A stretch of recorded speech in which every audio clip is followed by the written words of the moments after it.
So guys, ito pala yung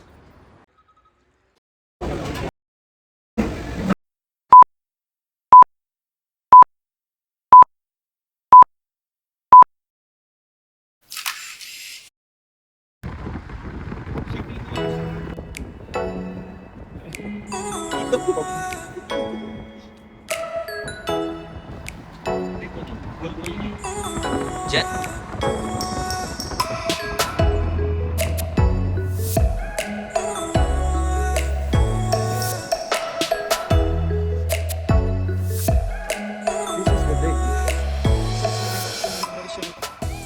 Na lang kayo tumbok natin mamaya. Eh, anong kanya to, sir? Lugar? Mercado So, del Carmen. Mercado del Carmen. Campo España, Huelva, Mercado del Carmen, Merkado ng mga publiko. Merkado Publiko. Ubusan ng ng Espanya. Welcome to Merkado Publiko. Ang merkado na ang pwedeng pumunta lang ang mga pobre. Hindi. Publiko. Pag nakarating ka sa ibang bansa, gusto mo makatikim ng lokal na pagkain na mura. Punta ka dun sa public market na. Doon mo makikita yung yung food culture. Mga natural na pagkain ng mga Espanyol. Mga authentic food ng mga Espanyol. Tara, hahanapin natin yan. Mga taga-palengking Espanyol.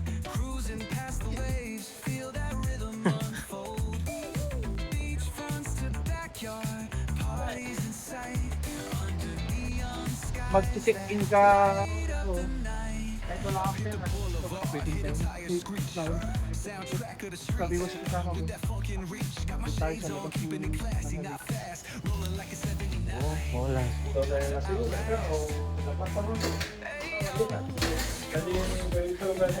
Lechon. Luto ni Mayo. Lechon man. Gusto yung magtambay dyan. Tapos nung nandun na sa Mura kasi yan, sir. sabi niya, penguin, black.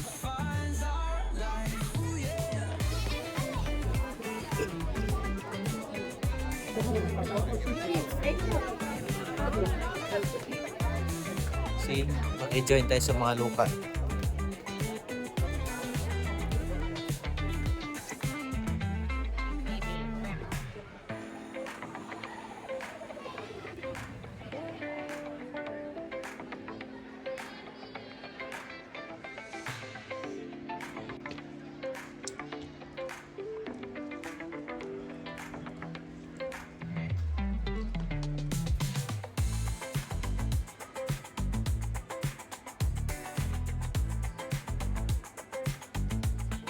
So, dito tayo kakain ngayon sa Inla Esquineta Ispiro. Tingnan natin kung ano yung mga menu nila. So, kakain tayo ng authentic Spanish food. Tara.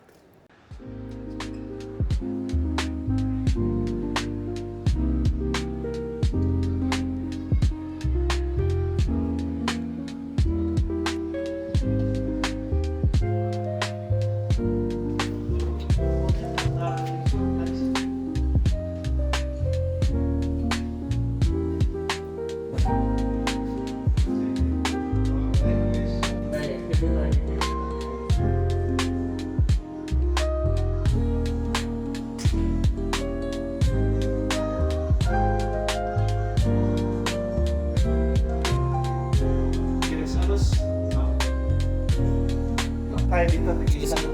Anong gusto mo gawin?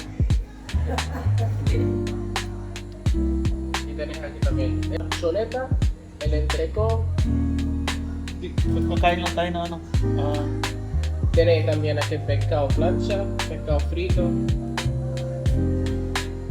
saglit lang tayo dito. Sige.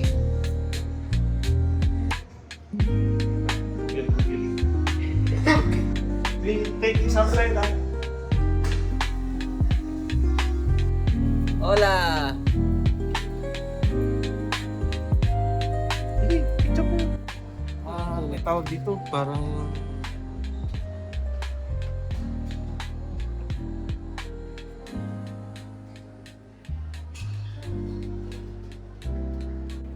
ulam? Ito na yung Ano order ulam? namin. Yung ano to? Ugi ng isda, tawag sa ilo. Bihod. Bihod ng isda. Bihod ng isda. Tapos, Yung isa. 3 daw. Let's eat.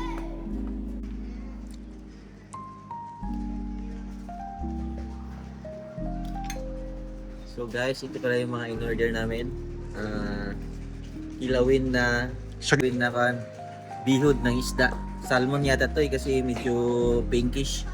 Tsaka itong maliit na lobster with beer and with complimentary crackers. Tara, first bite.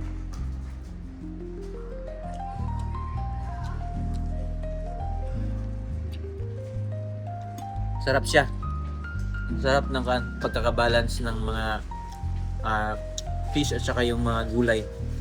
With healthy to guys kasi with olive oil. It's ganito.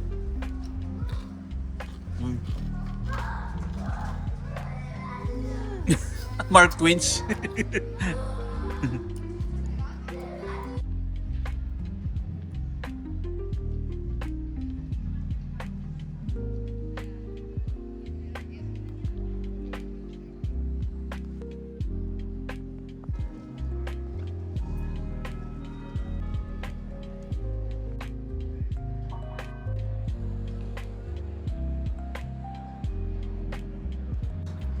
Tapos kakanan tayo. Maghanap tayo ng curry pot.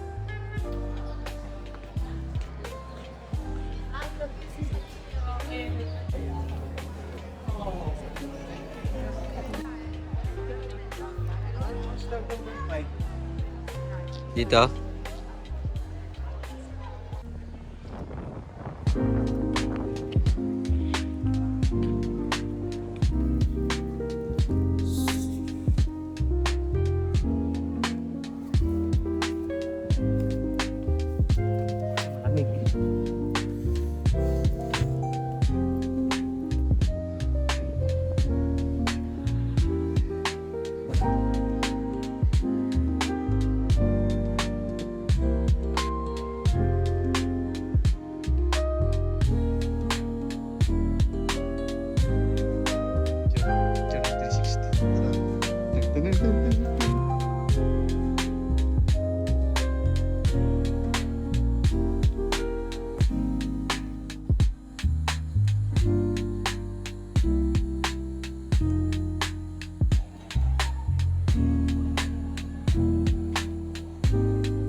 What's that?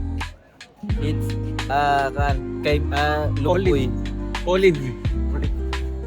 Lots of olive here, guys. And that's the olive tree. And you pick that from the.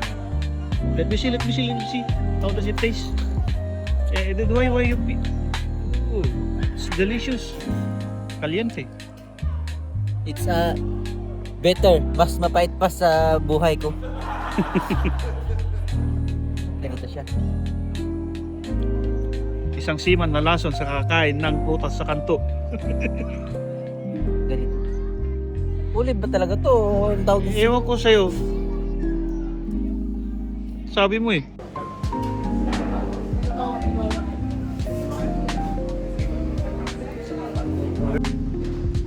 Ang tagal natin dito.